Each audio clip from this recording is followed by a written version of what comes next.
안녕하세요. Easy Study Do It Now EST 채널이에요. 매년 5월 31일은 바다의 날입니다.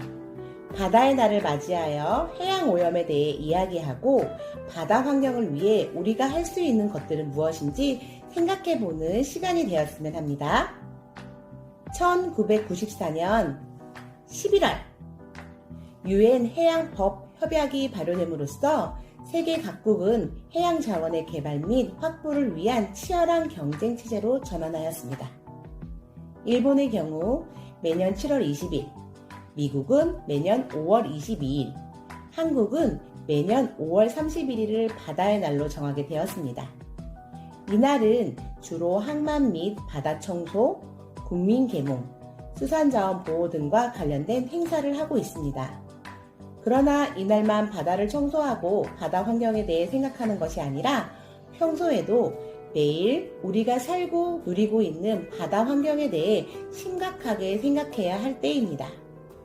바다 환경을 오염시키는 원인은 여러 가지이지만 그중 도시화와 산업의 발달로 생기는 생활하수와 산업폐수는 다량의 분해성 유기물과 함께 영양염류를 함유하고 있습니다.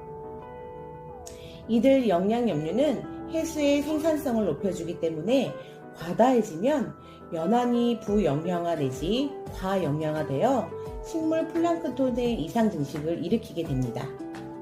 이러한 부영양화로 인해 적조 현상이 야기되며 유기물 분해 과정에서 용존 산소를 소비하여 심해지면 무산소 환경으로 바뀌어 바다 생물에 심각한 악영향을 주게 됩니다. 또한 바다를 오염시키는 바다 쓰레기의 80%는 해양 플라스틱입니다. 플라스틱이 완전 분해되는 데 걸리는 시간은 500년! 국내 폐사 바다 거북 중 위장에서 플라스틱이 발견된 바다 거북은 53%를 차지한 무려 20마리나 된다고 합니다. 최근 5년간 폐, 어망 등 해상 부유물로 인한 사고는 887건이나 됩니다. 그중 미세 플라스틱이 아주 심각한 환경 오염을 일으키며 먹이사슬을 통해 우리 몸속으로 흡수되고 있습니다. 5mm 이하의 플라스틱을 미세 플라스틱이라고 말하는데요. 주로 치약, 화장품, 클렌징폼, 섬유 유연제 등 제품부터 크게 도시의 먼지, 합성섬유, 팔레트, 타이어, 도로 페인트, 선박 코팅 등 다양한 환경에서 생성되고 있습니다. 또한 우리가 마시는 물이나 천일염에서도 검출되고 있습니다. 다양한 원인을 통해서 해양으로 유입되는 미세 플라스틱이 96.3%에 달한다고 하는데요. 미세 플라스틱이 인체에 미치는 독성 문제는 해양 쓰레기로부터 시작되어 우리 몸속으로 침투하게 된다고 합니다. 플랑크톤, 작은 물고기, 중간 물고기, 큰 물고기, 그리고 인간. 이러한 바다 먹이사슬 구조를 통해 우리는 미세 플라스틱을 섭취하고 있습니다. 나노 크기의 미세 플라스틱이 혈관 속을 떠돌다 혈관을 막을 가능성을 배제하기 어렵고 또한 인체에서 세균 번식은 물론 병원균이 문제를 일으킬 수도 있다고 합니다. 코로나19로 인해 바다 환경이 조금씩 회복하고 있다는 반가운 소식이 들려왔습니다. 그 대표적인 예로 2020년 4월 20일 코로나19로 인적이 끊긴 멕시코 아카풀코 해안 바닷가 푸른색 형광빛으로 물들었습니다. 마치 하늘의 별을 퍼다 놓은 듯 반짝이는 모습에 사람들의 탄성을 자아냈습니다. 아카풀코는 멕시코 최고의 휴양지로 꼽히며 늘 인파가 북적이는 곳이었습니다. 그러나 코로나19 통제로 입욕이 금지되면서 스스로 빛을 내는 플랑크톤들이 다시 돌아와 해안이 형광빛을 띠게 됐다고 합니다. 또한 코로나19 사태로 해운량이 급감하면서 수중소음 공해 역시 줄어들어 고래를 비롯한 여러 해양동물들이 모처럼의 휴식을 취하고 있다고 해양학자들이 밝혔습니다. 미국 천연자원보호위원회의 해양포유류 전문가인 마이클 제슨 연구원은 우리는 이전과 같으며 지속 가능하지 않고 파괴적인 노선을 따라 경제를 재건할 것인가? 아니면 더욱더 친환경적인 경제와 더욱더 지속가능한 세계를 건설할 기회를 가질 것인가 생각해봐야 할 때라고 말했습니다. 정부는 2022년까지 해양 플라스틱을 30% 줄이기 종합대책을 발표하며 플라스틱 없는 바다를 만들기 위한 플라스틱 줄이고 해양 환경을 살리고를 지금부터 시작하고 있습니다. 현재 환경 파괴는 급격한 속도로 진행되고 있습니다.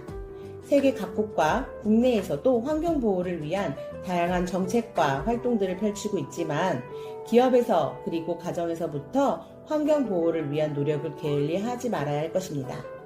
기업은 바이오 플라스틱 등 플라스틱 대체제를 마련하고 활용하여 시판하는 제품들에 적극 도입해야 합니다. 내구성이나 비용 문제 때문에 상용화되기까지는 조금 더 시간이 필요하겠지만 자연 환경을 생각하여 시급히 반영해야 합니다.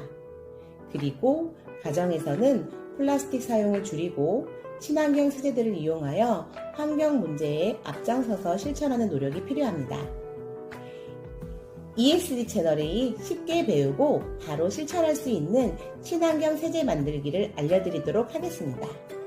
쉽게 접할 수 있는 물건들로 알려드리도록 하겠습니다. 자, 준비되셨습니까? 우리가 1년에 소주 2잔 분량의 주방세제를 먹고 있다는 거 알고 계셨나요? 화학세제가 체내의 장기에 축적되면 위장장애가 발생할 수 있고 과도한 화학세제 사용은 물을 심각하게 오염시키기도 합니다. 천연 주방세제를 만들어 물을 지켜주세요. 천연 주방세제를 이용한 설거지 방법 하나, 물, 식초, 밀가루만 가지고도 기름때가 말끔히 사라지고 그릇을 깨끗하게 닦을 수 있습니다. 자, 용기를 준비해주세요. 용기 안에 물 하나, 식초 하나, 그리고 밀가루 2개. 다음 소금은 약간만 넣어주세요. 그리고 물과 식초 그리고 밀가루는 1:1:2 비율입니다. 용기에 담아 잘 섞어주시고 잘 섞였다면 바로 사용할 수 있습니다. 물, 식초, 밀가루를 섞어 만든 천연세제입니다. 수세미에 묻혀서 깨끗하게 설거지 사용하시면 되겠습니다. 다만 2일에서 3일 정도로 사용 기한이 짧고 냉장 보관하며 사용해야 하는 불편함이 있지만 화학성분 걱정은 덜고 물을 지키는 친환경 세제로는 최고입니다. 다음은 천연 주방세제를 이용한 설거지 방법 두 번째, 가정에서 매일 버려지고 있는 쌀뜨물. 이젠 쌀뜨물 버리지 마세요. 천연 주방세제로 적극 활용하세요. 천일염 1스푼, 흑설탕 소주잔으로 반잔, 그리고 쌀뜨물 1.5리터를 잘 섞어주세요. 자, 잘 섞어주셔서 실온에서 2주 정도 발효 후 발효된 쌀뜨물 천연세제를 이용하여 설거지용 그릇에 부어주고 불리는 설거지를 해주세요. 기름때 많은 것도 깨끗하게 잘 닦입니다. 거품이 없는 것이 걱정이 되시는 분들은 이렇게 2주 정도 발효된 쌀뜨물 천연 주방세제 9와 일반 주방세제 하나를 섞어서 수세미에 묻혀 설거지를 하시면 뽀독뽀독하게 잘 닦입니다. 깨끗한 물을 위해서는 주방세제를 섞지 않는 것도 아주 좋은 방법입니다. 5월 31일 바다의 날과 6월 5일 환경의 날을 기념하여 온라인 캠페인을 진행하도록 하겠습니다. 앞에서 알려드린 친환경 세제 2가지 또는 내가 알고 있는 친환경 물지킴 비법이 있으시다면 알려주세요. 총 3가지 방법 중 1가지를 가정에서 실천하여 유튜브 댓글 또는 ESD 채널 블로그에 올려주시면 추첨하여 친환경 세제 3총사를 선물로 드리겠습니다. Easy, 쉽게, study, 배우고, do it now. 지금 바로 실천하세요. ESD 채널